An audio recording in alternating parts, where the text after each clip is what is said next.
The morning sun cast a golden hue over the sleepy town as the clink of dishes and the sizzle of batter filled the small diner. Jake Rivers moved with quiet precision behind the counter, flipping pancakes with practiced ease. His strong hands, scarred but steady, told stories no one in town knew. Across from him, his 6-year-old daughter, Lily, sat on a stool with her crayons scattered, humming softly as she filled a page with color. The two shared a peaceful rhythm, the kind built from routine, love, and healing after loss. The bell above the door jingled, breaking the calm. In rushed a woman in a sleek gray suit and high heels, clearly out of place among the flannel shirts and trucker caps. Evelyn Carr, though no one here would recognize her, was the CEO of a billion-dollar tech firm. Her GPS had led her astray, and now her car had died on a lonely stretch of road outside town. She asked for directions with barely veiled frustration.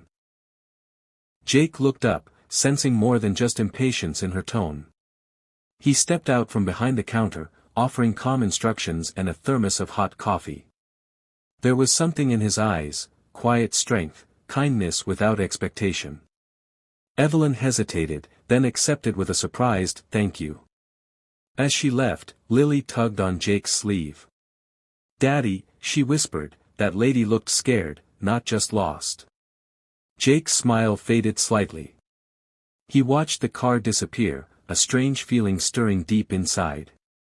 Something wasn't right. The wind whipped through the trees along the empty country road, rustling the leaves like whispers of warning. Evelyn gripped the steering wheel of her rental car, glancing nervously at the dashboard, still dead. Her phone had no signal. The road was deserted, except for the long shadows stretching from the pines. Then, without warning, headlights flashed in her rearview mirror. A black van sped up behind her, swerving to block her path. Before she could react, 2 masked men jumped out. Her door flew open, and rough hands yanked her from the seat. She screamed, kicking and thrashing, but the forest swallowed the sound. The last thing she saw before a sack was pulled over her head was her car's door swinging in the breeze. Unbeknownst to them, someone else had seen it all. Jake had just dropped Lily at school and was cutting through the woods on foot, an old habit from when gas money was tight. He spotted the van earlier and noted its erratic movements. When he saw the ambush unfold, everything inside him snapped to attention. No hesitation. No panic. Just instinct. He moved low through the underbrush, tracking the vehicle's direction by tire marks and distant engine growls. His breath was calm, his senses sharp. For the first time in years, the soldier inside him returned, not for a mission, not for glory, but for something far deeper.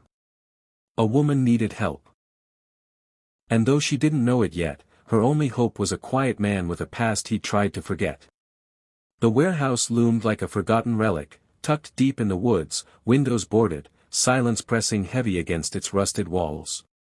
Jake crouched behind a crumbling fence, studying the guards pacing out front. He'd tracked the van here using signs most people would overlook, a broken branch, a smudge of oil, a footprint half buried in dirt. Every move he made was calculated, quiet, invisible. This was second nature once, but it hadn't surfaced in years. Not since Lily. Not since he walked away from the life that nearly broke him. Inside, Evelyn sat bound to a chair, her face bruised and her confidence gone. The CEO known for commanding boardrooms now blinked against tears, trying to stay strong. She had no idea why they took her, only that it felt personal. The men spoke in hushed tones, arguing about ransom demands. She was alone, terrified, and losing hope. Then, a flicker of movement in the shadows. One guard disappeared without a sound. Then another. She strained her neck, heart pounding. A figure emerged, face half lit by a dusty beam of light. "Jake." "Stay quiet," he whispered, cutting through her restraints. Her eyes widened in disbelief. "You, how?" "No time," he murmured. As they crept toward the exit, a third guard spotted them. A struggle broke out, brutal and fast. Jake shielded Evelyn with his body, taking a blow to the ribs before disarming the attacker. But a second hit caught him hard. Blood pooled under his shirt. He staggered but kept her moving. Just before he collapsed outside, he rasped, "Don't tell anyone. I've got a daughter to get back to." The steady beep of a heart monitor echoed softly in the hospital room. Jake stirred, eyelids fluttering open to warm sunlight filtering through the blinds. His side burned with every breath, a reminder of the night he hadn't planned to survive. But then he turned his head and saw her, Lily, curled up in a chair beside him, clutching her stuffed bunny, fast asleep. Relief washed over him. He was home. At the door stood Evelyn, no longer in a business suit but a simple sweater and jeans. Her eyes met his, filled with something he hadn't seen in anyone in a long time, gratitude, and awe. She stepped in slowly, unsure if he would want to see her. "You should have let them take me," Jake muttered with a faint smile. "Would have saved you a lot of trouble." "You saved my life," she replied, voice shaking. "That wasn't trouble. That was, something I'll never forget." Jake tried to sit up, but winced. Evelyn rushed to help, gently adjusting his pillow. "I found out who you are," she said softly. "Special Forces. Bronze Star. Left everything after your wife passed. No headlines. No help. Just, disappeared into a diner." Jake looked away, uncomfortable. "None of that matters. I just wanted to keep my girl safe." Evelyn sat beside him.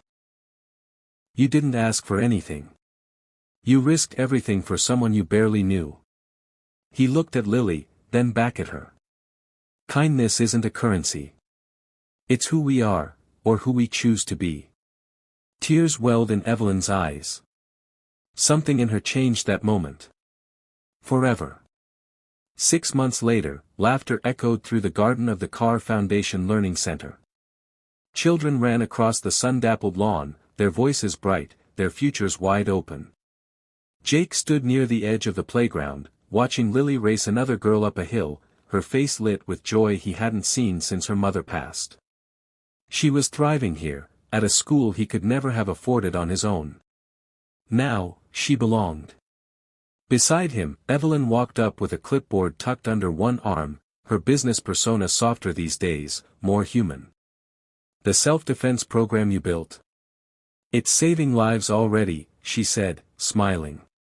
"You're a part of something big now, Jake. Bigger than both of us." Jake shrugged, half smiling. "I was just trying to disappear. Didn't think anyone would come looking." She looked at him, her voice quiet. "You didn't disappear. You were just waiting for the right reason to be seen again." They turned to watch Lily and a few other children digging a small hole in the garden. Evelyn knelt beside them, helping Lily plant a young tree. "We're naming it Hope," Lily said proudly. "Because everything grows better with hope." Jake swallowed hard, emotions welling up in his throat. In all his years of surviving, he hadn't realized what he'd been missing, purpose beyond pain. As the breeze rustled the tree's leaves, he whispered, mostly to himself, "Sometimes, saving someone else is how you finally save yourself." And for the first time in a long time, he truly believed it.